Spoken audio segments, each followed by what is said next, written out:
मित्रों, एक बार वीडियो को पूरा अवश्य देखिए, लाइक करिए, शेयर करिए।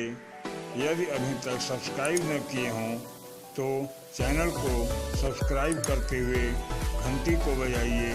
धन्यवाद। राधे राधे। नमस्कार मित्रों, लौट आएंगी खुशियाँ, अभी कुछ गमों का दौर है। लौट आएंगी खुशियाँ, अभी कुछ गमों का दौर है। जरा संभल कर रहो दोस्तों, जरा संभल के रहो दोस्तों, ये परीक्षा का दौर है। मित्रों, अब परीक्षा की घड़ी आने वाली है। 4-6 दिन का और वक्त बाकी है, यानी लॉकडाउन का आखिरी दौर चल रहा है और संभावनाएं हैं कि अब लॉकडाउन समाप्त हो जाएगा। सुनने में तो बड़ा अच्छा लगता है कि अब लॉकडाउन समाप्त हो जाएगा, लेकिन मित्रों, हमें यह अंदाजा है कि यह लॉकडाउन समाप्त होना देश के जनमानस के स्वास्थ्य के अनुकूल नहीं होगा।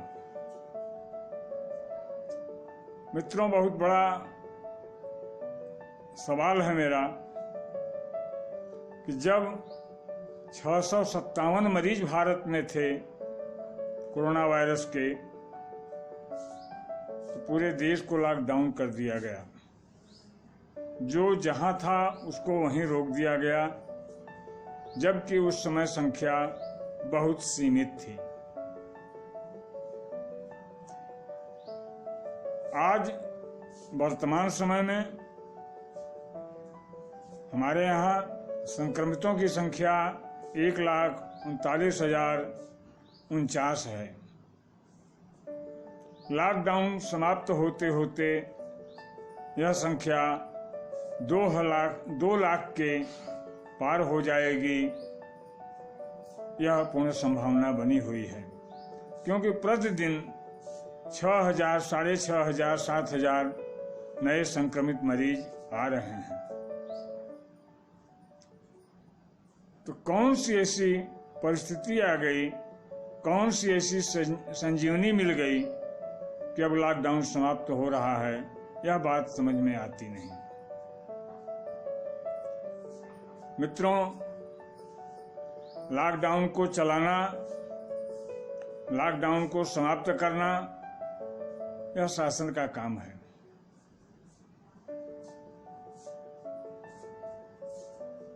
लेकिन मित्रों, हमें अपने शरीर को चलाना है, हमें अपने जीवन को सुरक्षित रखना है, इसलिए हमें इसके बारे में अवश्य सोचना चाहिए।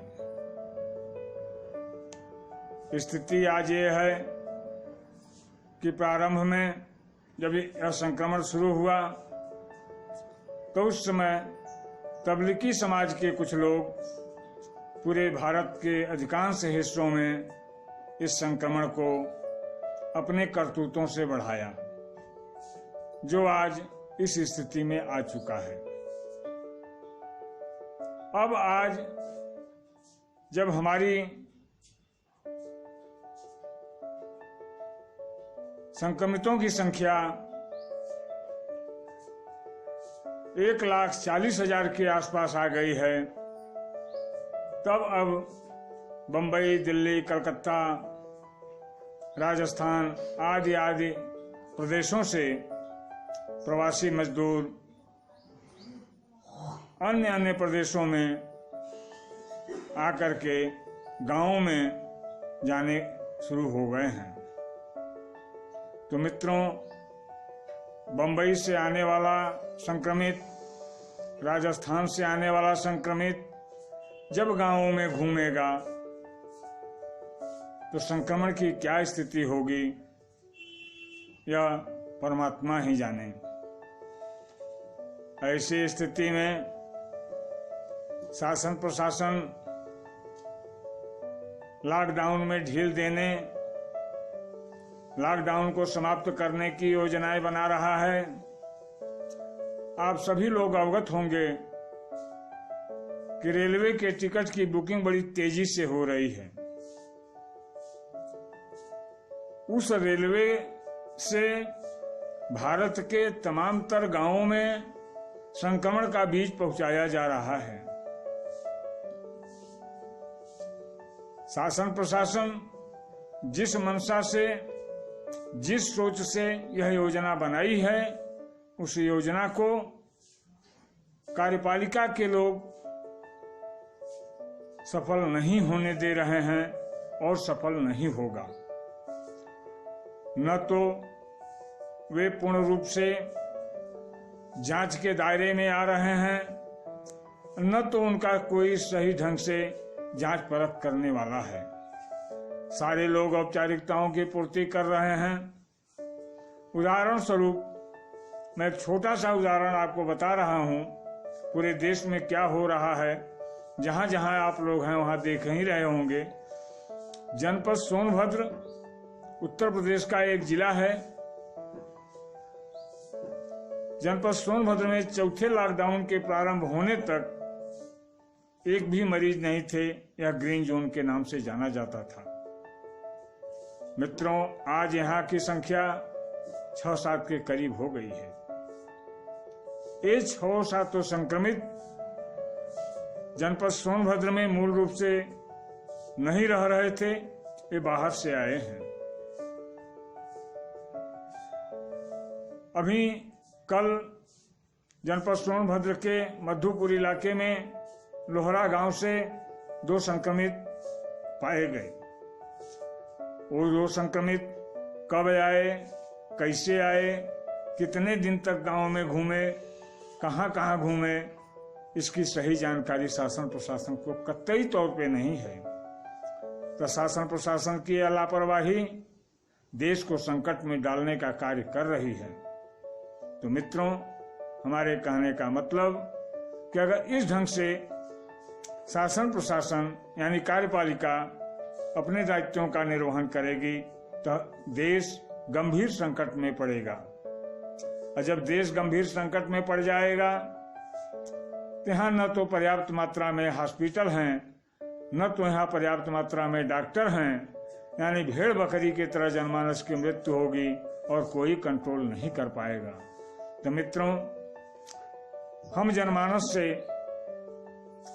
यह अपील करूंगा कि अब जनमानस के लोग शासन के मंशा के अनुकूल अपने अपने मनों में लॉकडाउन की स्थिति बना करके एक दूसरे से दूर रहने का प्रयास करें, मास्क का अनवरत प्रयोग करें, हाथों को अनवरत धोते रहें। यही बचने का एक विकल्प है। शासन प्रशासन अब विफल दिखाई दे रहा है। हमारे कहने का तात्पर्य कि अगर लॉकडाउन समाप्त होता है तो शासन प्रशासन इस संक्रमण को रोकने में कतई तौर से सफल नहीं होगा। इतने नहीं मित्रों, इस 28 दिन के दौरान पक्ष विपक्ष दूसरों के कष्टों की दुहाई देते रहे, लेकिन सच पूछिए तो ये लोग दूसरे के कष्टों की दुहाई न दे करके अपनी अपनी राजनीति कर रहे हैं। इन लोगों के दिमाग पर एक प्रवासी मजदूर के अलावा अन्य जनमानस नहीं दिखाई दिया। इस 2.5 महीने में तमाम तरह ऐसे लोग रहे जिनको काफी संकटों का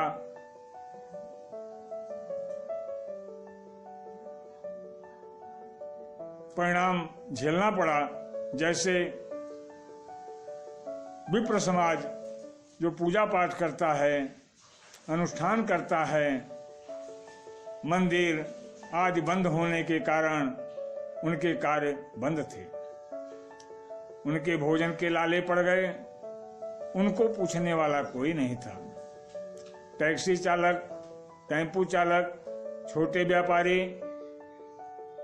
नाई समाज आदि के जीवन का वह पल कैसे व्यतीत हुआ, यह किसी ने जानने का प्रयास नहीं किया।